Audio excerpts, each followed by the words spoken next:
My name is Ron Bro. I'm the CEO, President of Top Step Consulting. So today we're going to talk about a tool called Integration Manager, and we'll talk a little bit about what is it and how is it used. And at the end of this, I will actually demo the program and how to do a very simple update to data. So today's webinar, I will be sharing kind of some tips and tricks and walkthrough of the OpenAir Integration Manager tool, and what it is and why it's used, and like I said, do a little demo of some of one of the purposes of the processes. You may refer to this as OpenAir Connect. It's another terminology used, especially within contracts. So OpenAir Integration Manager is a separately licensed tool within your OpenAir license agreement. So this is way back in the day, for those of you who've been with OpenAir a long time as I have, it actually was a throw-in tool. Several years ago, they've changed that, and now they do require a license that goes along with your OpenAir. So if you don't know if you're licensed, you'll need to check with your account manager, make sure you're licensed. You do need to be licensed to use the tool. So what is it? It's a Windows application that it needs to be installed on a Windows machine or a Windows server. So often our customers or myself will use it on my own desktop, where we'll install it. I'll install it for customers on desktops as well. It does not work in a Mac environment. So if you're using Macintosh and do not have a Windows machine, then this program won't be usable for you. Generally, we recommend for customers that are using this as part of their day-to-day operational that they do set up a Windows server so that you're installing it in one location and then having folks go to that Windows server to use the system. It does use XML to connect through into OpenAir to pull and push data back and forth. Generally, the number one, there's two real main purposes of this tool. One is to integrate with external systems using a flat file exchange. So if you are looking to, a lot of customers, let's say, for example, want to integrate with ADP or with another one of those payroll systems. So you want to take an extract of data from OpenAir and as a CSV, and then you want to take that data and upload it into another system. This is really what the system was designed, the application was designed to do, is create a mapping within the tool, export a CSV table that you can then, that gets saved, and then you then import that into another system, either manually or through some sort of an automated process. But it's also used for updating and importing OpenAir data as well. So for all of you who are running OpenAir, when you went live, you had legacy data that had to be uploaded into the system to add your customers, your projects, your users, etc. So all that data was imported into OpenAir using the Integration Manager tool. So it's used for uploading new data. It's also used for updating existing data. So we're going to demonstrate an updating existing data example, but it can be used for both purposes. It does require a key to be able to update. So for those of you familiar, OpenAir does assign an internal ID to all the records in the system. So having that internal ID is the simplest way to map the details.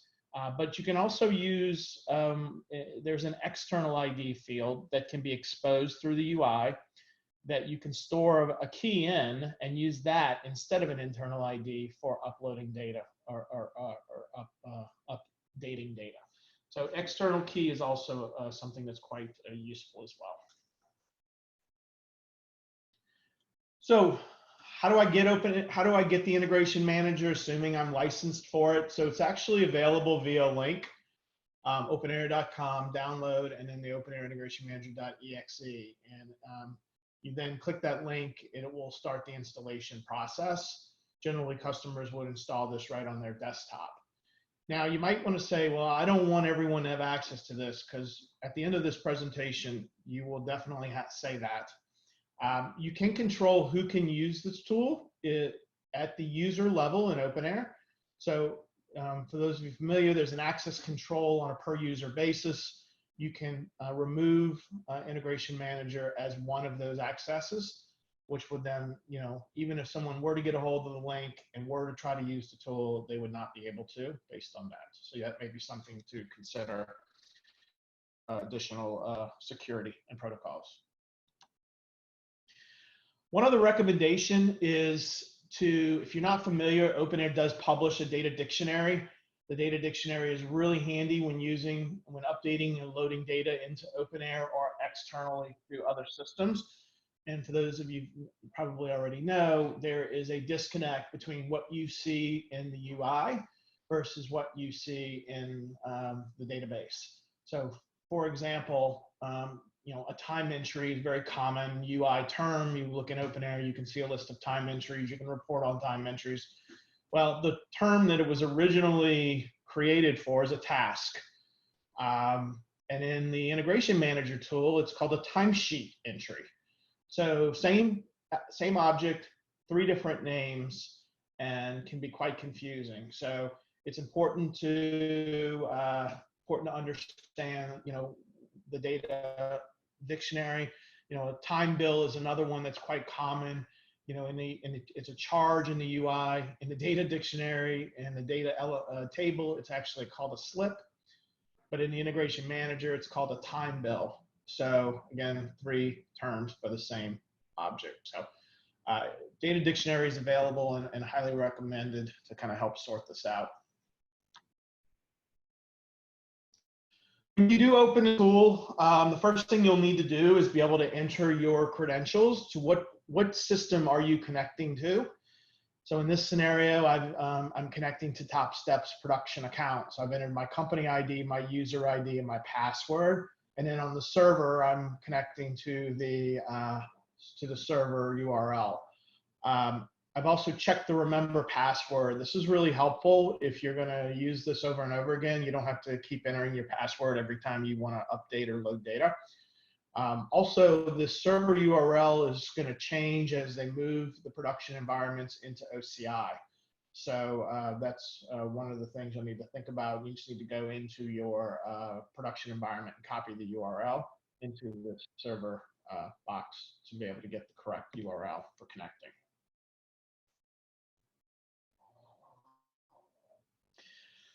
So when you're ready to start the import or export process in the system, you need to first determine what data elements are you looking to use. So you'll notice in the screenshot here, and again, we'll jump in the tool in a moment, I can see time bills and timesheets.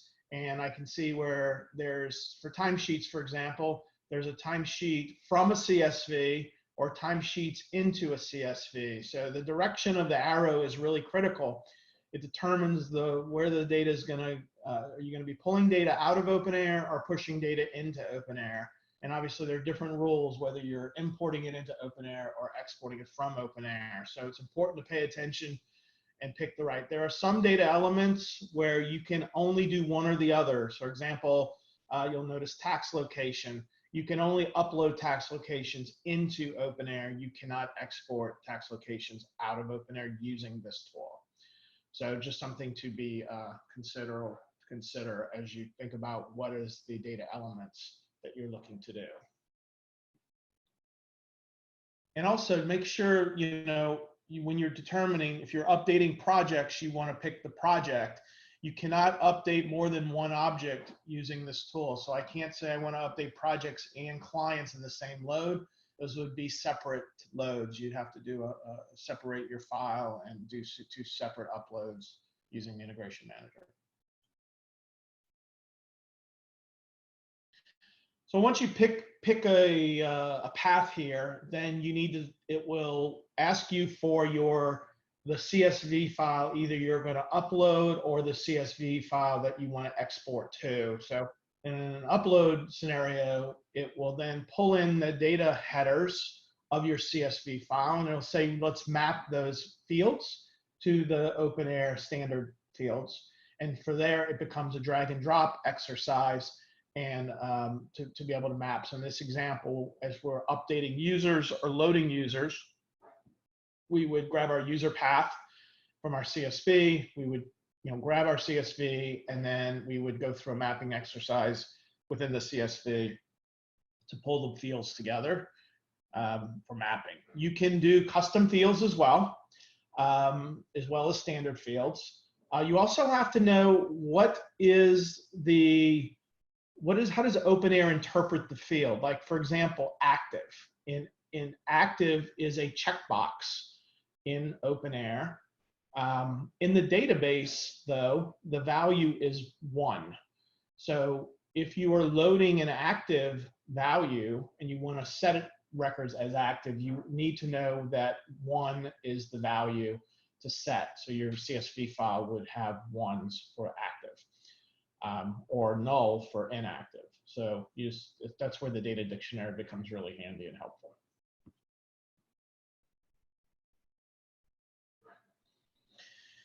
When you're exporting data, you may want to export a portion of the data, not the entire data. So if I wanted to pull, for example, a list of time entries, I may only want time entries for last month. So you can embed filters inside of the program and be able to have pretty complicated filtering. So you can say all or at least one must be true for a filter. So you could say a date filter. You could do a, where department equals a certain value, or, some other filtering that you want to be able to do to pull a subset of the data. You can also use, a lot of customers, as they're building these, they use an export process. So for example, especially for payroll files, right? So I want to export time to upload into my payroll system. Well, what happens if someone does a late timesheet and goes back and puts a timesheet in a period that I've already exported? So if you flag, you'll notice in my screenshot here, you can flag, you can set to not flag as exported, which means it will mark them as exported, and then you only select the values that have not been flagged exported. So it's a way to be able to set the system up, set the program up to pull data, but only pull new data since the last time the system ran. So it's smart enough to be able to do that, and that works really well. You can also do some formatting in the system. So for example, if you are pulling out, you want to format the date format if you're uploading. Also, you can do conditional transformation. So let's say you're exporting time entries, and you want to, in your output file, you want to be able to say where task type equals 1, because 1 is the internal ID of the task type equal billable. We want to return the actual word billable, not a 1. So you can actually go in and do a conditional override to be able to convert the data in the OpenAir database and output a different value based on rules you set up inside of Integration Manager. It's pretty cool. So shortcuts. So using shortcuts, you can actually bundle a program and have it basically be reusable. So again, going back to my example, we create a program for exporting time, and we want to be able to repeat that process every month. So I create all my mappings, create my CSV file, and then I say, okay, now I'm ready to bundle this so that it's reusable month over month. So then within the program, you can do what's called create a shortcut. So a shortcut basically creates a little icon on your desktop or wherever you store it that basically is that one process that you created. And when you double click on that icon, it basically runs in the background and creates the file or uploads data into OpenAir, depending on what you're doing. and allows you to basically create your own custom program for importing and exporting data. Now, you may want to go to the next step and say, well, I want to automate that process. I want to be able to automatically run that shortcut, at the end of the month without someone manually having to go in and run it. So because it's a Windows-based program, you can actually use Windows Scheduler, Task Scheduler, to be able to put the program on a schedule to say, for those of you familiar with the scheduler, you can say, run every so often, needs to run this program. And a lot of customers use that as part of a more complicated integration process where they're exporting data from OpenAir, they're running it on a schedule, and there's another program that picks up that data and uploads it into another system to do that. So that's another more automated way to be able to accomplish that. So let me walk through an example I've prepared, and I'll kind of highlight a lot of the same elements we just talked through in the example.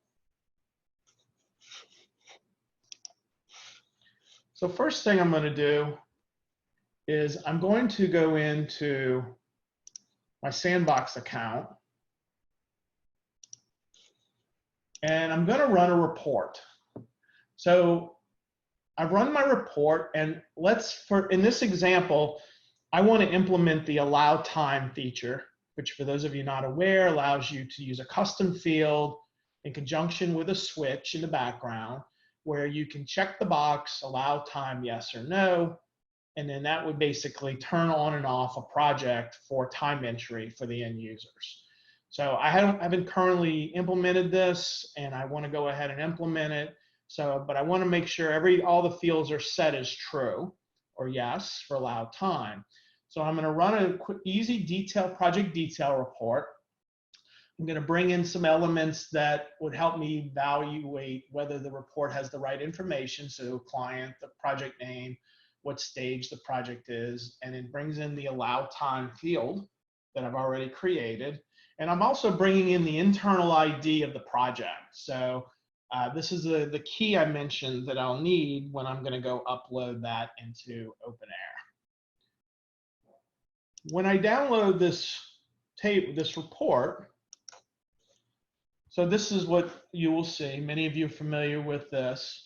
Here's my report. Here's my allow time column. Now, when you're uploading an integration manager, you can only have one header row.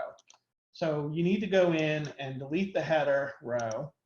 And then at the bottom, you'll know that on detail reports, you always get this hanging rows at the bottom. So we'll want to delete those footer rows as well. And then I want to be able to set my value in here to be able to update. So we said that allow time is a checkbox. So because it's a checkbox, 1 is true. So I'm going to go ahead and set the value in here to 1. So now I'm going to go ahead and save this, and I went ahead and saved it already. I've saved it right on my desktop for easy usage. So let's go ahead and close this file. And let's go into my desktop. So here's the Integration Manager tool. So a couple of things. Here, I have my account settings. So I want to make sure I'm pointed to my Sandbox. So I went in and added my company ID, put in my credentials, and I changed the server to sandbox.openair.com. Hopefully that works. Otherwise, I'll just grab the URL from my Sandbox itself. Okay. And then I want to go in and look at here are all the different mapping options you have, all the different objects inside the system. So we want to update projects. So I'm going to grab the project path, and I'm going to say from a CSV to OpenAir. Okay. So then I right click on this path, and it gives me some options. I want to start with my field mapping exercise. So I'm going to go ahead and grab field mapping. And then I want to go in and find the file I just created. So here's my allow time file. I'm going to go ahead and grab that file and click open. And it's going to show me, it's a comma delimited file. It has to be a CSV file to be uploaded into OpenAir. I don't think I mentioned that. Once I click that, I click OK, and it's going to say your mappings don't match the last time you used this, which is correct because I'm doing a brand new mapping. So it says, do you want to start over, basically? And I say yes. So now I've got my fields from my spreadsheet here, and here are all the fields that are available for me to map to. So I only want to map a couple of fields. The other ones are more just informational fields. So this internal ID needs to be mapped to the internal ID. So that's my key. And making sure that when I'm updating the data, I'm updating the right data and the right projects. So now my allow time, this is actually a custom field. It's not a standard field. So I need to create that custom field as a mapping. So if I go back into OpenAir and go into my list of custom fields, so I can see here, here's my allow time field, and this is the field, this is what you need to copy from. You need the field name that the APIs and the XML stores, not the display name. So I need this field. So if I go back in and click custom field, you can then go in and create your custom field and then go in and say, what type of field is this? So we say it's a checkbox. We say, okay. Oops, it already exists. So that's good. It won't let me create a duplicate. Now the challenge for me is going to be finding the field. So I'm scrolling, looking for, and there it is. So it actually already existed, so I didn't have to create it. If I unmap this and just confirm, see, it's not set correctly. So I'm glad I confirmed this. It's set as a text field. We want a checkbox. So I'm going to go back in here and then double click. Okay, so now I've mapped the two fields I really care about for my upload file, and go ahead and click OK.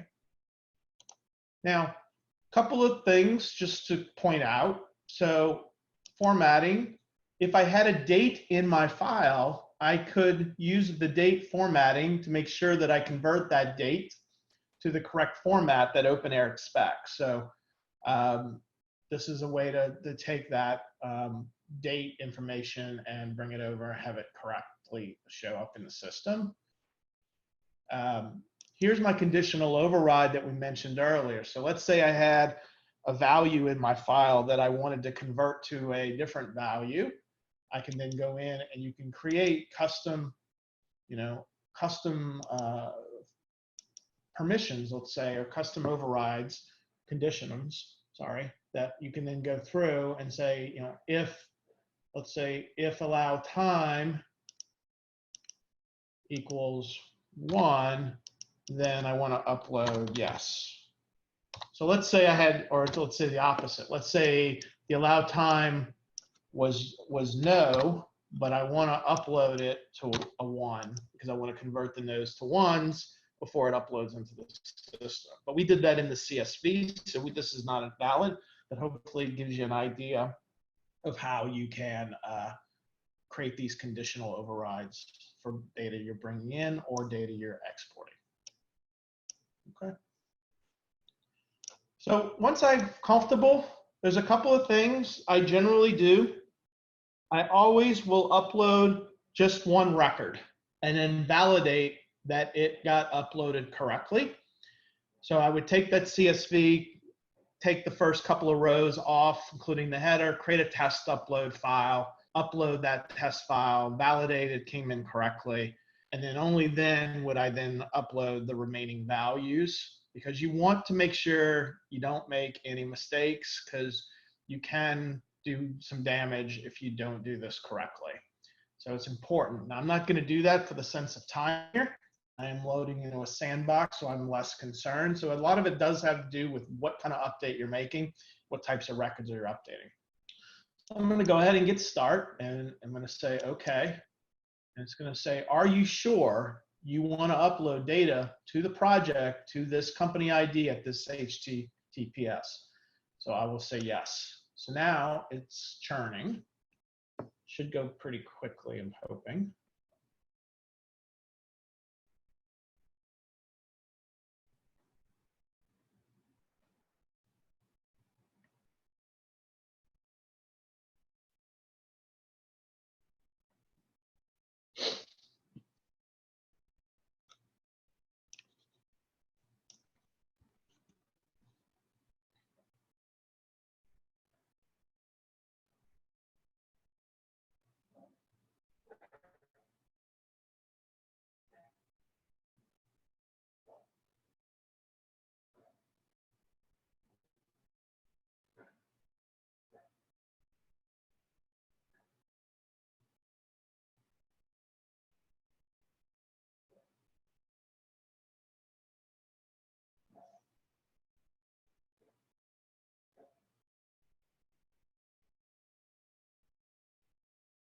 Okay.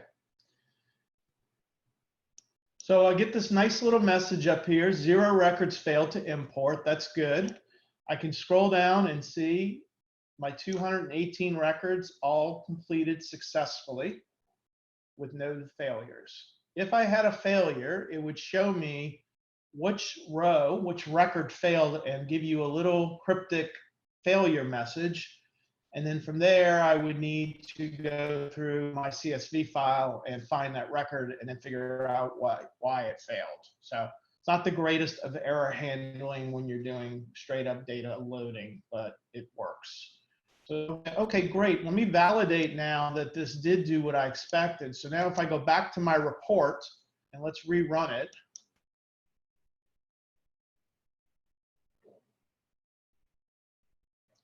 So voila, my no's went to yeses. So success. This would have taken a lot of UI entering time had we not had this tool available to us.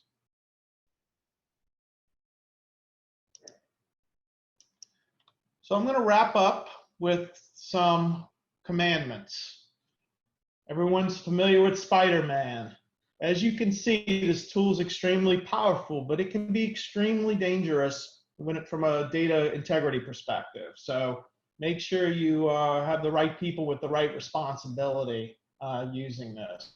I would only recommend the time it takes to prep the file, test the upload, if it is really, enough records to where it's going to make a difference. Sometimes it's easier just to go through and update a few records manually.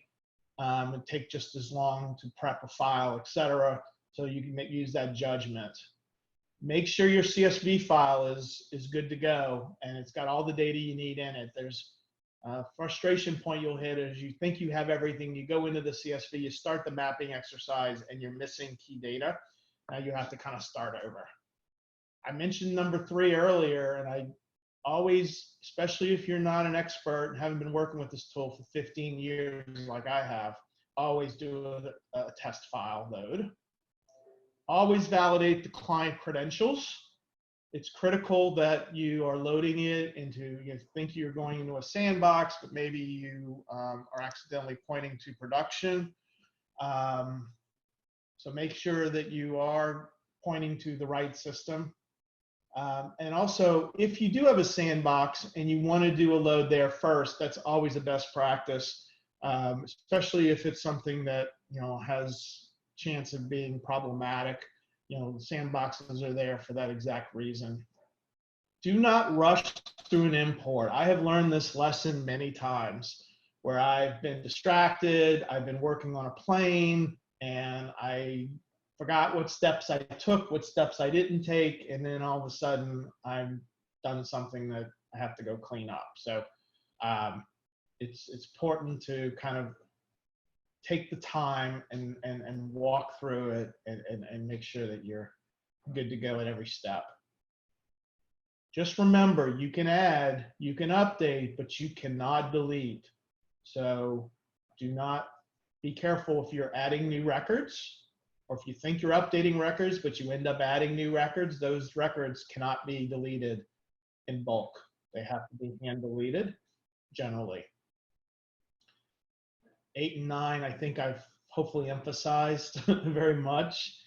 And if you choose to ignore all above, and you need to delete thousands of records, which we've helped clients do, we can help you as well. We've got some scripts we've generated to actually do bulk delete for certain types of records. So it's something we're familiar with, something we've done to help our customers.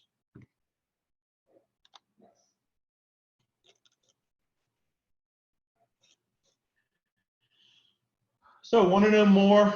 Everyone on this call knows who TopStep is, our website, what we do, what we're about. Feel free to join our LinkedIn, follow our Twitter account.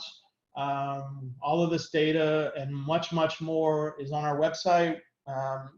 Webinars we've done over the years similar to this, so feel free. It's there for the public consumption. and we're excited to provide it to you.